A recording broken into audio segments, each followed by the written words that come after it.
Lejn l-elezzjonijiet ta' 8 ta' Ġunju illi ġej, elezzjonijiet Ewropej miegħi Rasim Bras Ivan Grek Mintov mill-Partit ABBA. X'tirrappreżentaw bħala partit? Grazzi tal-istedina. Tliet ġimgħat oħra il-Poplu Malta ħajażel 6 kandidati biex jirrappreżentaw fl-Unjoni Ewropea.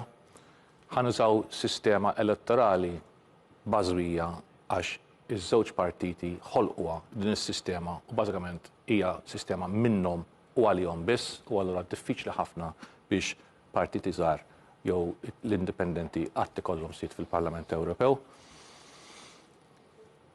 Nixtiequ nkissru dik is-sistema li ma tirrappreżentax mill-inqas 50%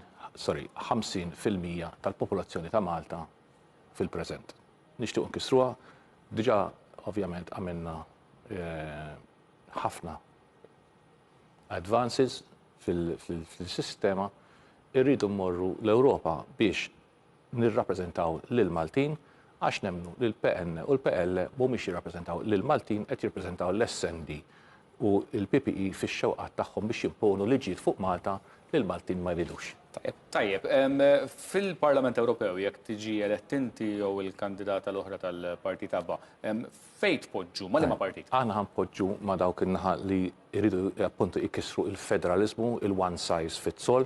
Aħna qegħdin ma' dik in-naħa li f'din l-elezzjoni tidher li ħadd toħroġ rebbieħa sew fejn il-pajjiżi jiddeċidu huma x'inhu l-aħjar għalihom infushom. Min qed isejħilkom partit tal-Lemin Estrem. Isejħulhom li jridu, aħna maħniex partit tal-Lemin Estrem, aħna fil-fatt partit Kristjan, għal ma tistax tkun favur l-Lemin Estrem. Mela l-essenza tal-politika tagħkom x'inhi? Christian based u jiena ngħid dejjem qed li jiena soċjalista, però il-partiti fil-preżenti huma anti-soċjalista, qed jagħmlu affarijiet li jmorru kontra id-dajjef, kontra il-batutu da qed narawhom f'Malta bħalissa, il-batutu d-dajjef bħal Malta qed huwa verament imkisser. X'liġijiet tara li l-Parlament Ewropew jaħdem fuqhom? L-ewwel waħda iktar importanti il fuq mill-liġijiet hija dritt tal-ħajja u allura fil-preżent l-iktar ħaġa importanti li ħadd ma qed jitkellem fuqha għandna sideshow tal-Vitals biex nallenaw in-nies, imma l-iktar ħaġa importanti hija l-gwerra tar-Russja fil-preżent kontra l-Ukraine,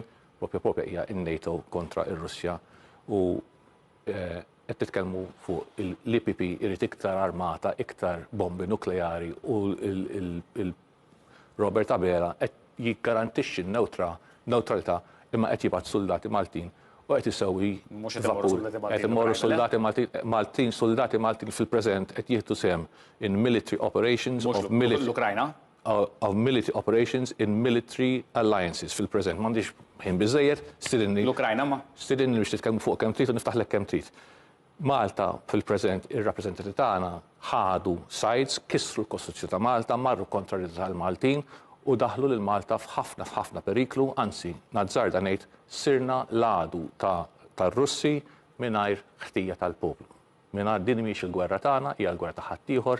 Il-punt fuq il-gwerra miltu, 40 sekonda. Il-Partit ABBA x'irid minn din l-elezzjoni ta' Irrid imur l-Ewropa, hemm ċertu liġijiet li qegħdin jiġu miksura. L-Ascension Treaty bejn Malta u l-Ewropa, appuntu, Roberta Mezza qed tiksirha meta hi tniżżel il-bandira Maltija, il-belt, mill-uffiċċju tal-EU u ttella l-bandira tal-Ukrajina bħala Presidenta tal-Unjoni Ewropea qed tikser il-ftehim li għandha Malta ma' l-Unjoni Ewropea appuntu fuq in-newtralità. Għandna bżonn napplikaw il-liġijiet ta' Malta u tal-Unjoni Ewropea l-ftehim li għandna trattati biex nipproteġu lil-Maltin. Għax iż-żgħażagħ ħajkunu li ħajmorru fi gwerra ta' ħadd ieħor kontra r-rieda tagħhom. Ivan Grek Mintov, Partit ABBA, grazzi tal-li kant miegħi il-programm Rasim Bras.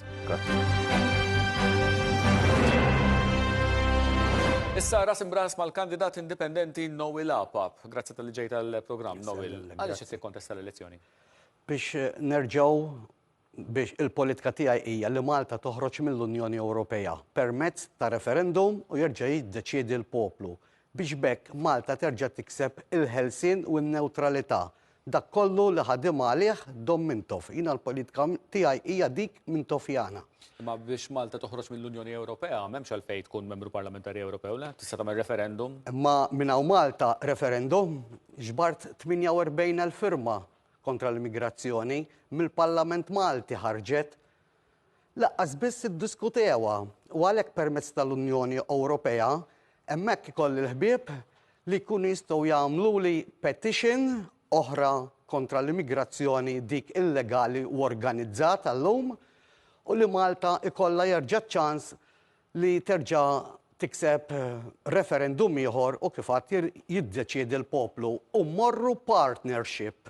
Qed issemmi daw iż-żewġ punti partikolari li Malta toħroġ mill-Unjoni Ewropea u l-immigrazzjoni. X'għandhom x'jaqsmu flimkien? Għax da diġeja mill-Unjoni Ewropea. Anka di tal-kustjoni ta' cheap labor, dell-invażjoni tal-immigrazzjoni regolari, organizzata, di qiegħda fl-Ewropa kollha, mhux Malta biss. L-Ewropa falluta u daru cheap labor tal-imsieken ngħidilhom jiena li jkomplu jasruhom. Kif qed waslu l-messaġġ tiegħek, Noel? Il-messaġġ tiegħi tinwasslu permezz tal-medja soċjali Facebook, tistgħu issegwu permezz tal-Facebook page tiegħi, Noel Apap intendi, u bil-limitazzjoni u bil-fondi minn buti u dik hija. Jiena ħadd ma jgħinni, jiena l-kemm qed inkompli immexxi dak fejn ħalla minn tof, ħadd ma jgħinni. Ma tarajiex xi ħaġa li ma jmorrux flimkien daw li trid Malta toħroġ mill-Unjoni Ewropea, ma fl-istess ħin inti trid tmur fil-Parlament Ewropew biex ikollok il-ħbieba tħalli tkun tista' twassal il-messaġġ tiegħek u tagħmel dak li għandek f'moħħok. Hawnhekk ħanqa taħmar. Jiena il-Prim Ministru nisbħali għalih ħanqa taħmar li ma titlax is-sema, imma jiena minn hemm ħajkolli ħbieb fejn jistgħu jgħinuni, jigwidawni x'għandi nagħmel triq biex iwettaq dak tal-viżjoni tiegħi li ħajkolli fil-programm elettorali li llum ħanibda nqasmu kif għandi nqasmu. X'fih il-programm elettorali, apparti daw iż-żewġ affarijiet li semmejt, daw semmejthom li diġà, semmi li affarijiet oħrajn. In-neutralità ta' Malta illi qed tinkiser, il-Kostituzzjoni l-istess. Wara l-elezzjoni preparaw ruħkom ħajdaħluna jerġgħu fin-NATO, jiena attendejt konferenza stampa, erġajt imsieħeb fil-front Maltin inqumu li kien waqqaf minn Tofu Karmenu u naf x'inhu għaddej. X'ċans għandek li tieħu wieħed mis-siġġijiet tal-Partit il-Kbar? Mhux li nieħu li jasal il-messaġġ speċjalment għal dawk il-votanti li huma l-laburisti u dawk nazzjonalisti li ma jridux joħorġu jivvotaw għall-inqas jekk joħorġu huma għalija tajjeb għax inkun qed inwassal il-messaġġ iktar b'saħħtu għall-gvern, speċjalment il-politika tiegħi bbażata mhux għall-kbir, għaż-żgħir, għaż-żgħażagħ, għall-futur ta' għada, jien minn dawk jinteressawni l-iktar għaż-żgħir. Noel Apap, kandidat indipendenti, grazzi ħafna tal-kont miegħi il-programm Ras Imbras. Grazzi lilek. U issa Ras Imbras mal-kandidat indipendenti Melkin Bezzina. Melkin, għaliex qed tikkontesta l-elezzjonijiet Ewropej? Prattikament minħabba l-inġustizzji li qed iseħħu kontinwament jiġifieri miegħi nista' nitkellem personali fuqhom daw u minħabba wkoll affarijiet li ma smajtx jissemmew li pretendejt li isemmihom ħaddieħor biex niftehmu. Nibdew biċċa, x'tip ta' inġustizzji?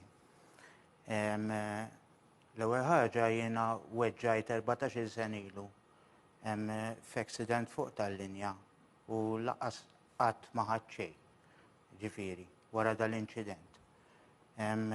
It-tieni ħaġa spiċċajt diżabbli għal omri u mhux biss ġifieri ma ħadd xejn talli spiċċajt anke bla xogħol. Kont naħdem l-isptar jien għal 20 sena. Provajt fihom? Provajt nerġa' nidħol hija.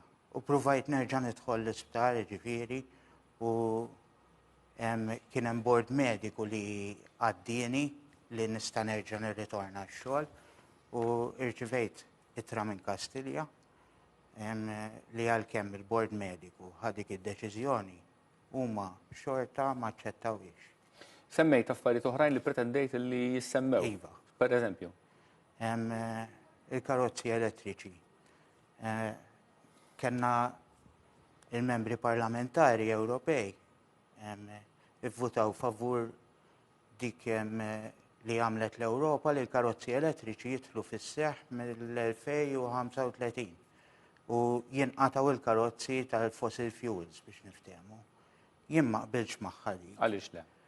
Għas sempliċi raġuni li illum il-ġurnata qed imbagħtu minn deċiżjonijiet ħżiena li ttieħdu 20 sena ilu u ħanispiċċaw bl-istess ħaġa 20 sena oħra. Għax 20 sena ilu konna ngħidu l-plastics u hekk aħjar mill-ħġieġ, aħjar minn illum il-ġurnata ara l-plastics ġew problema. Issa mhux qed nitkellmu fuq plastics hawnhekk, qed nitkellmu fuq hazard waste, qed nitkellmu fuq batteries. X'għandu ġri inti x'inhu l-argument li qed iġġib? Għax minn naħa l-oħra jien nista' ngħidlek isma' ma daw id-deċiżjonijiet qed jittieħdu minħabba t-tibdil fil-klima li qed iġib il-bliedem bidejh. It-tibdil fil-klima, mela ħanibdew mit-tibdil fil-klima.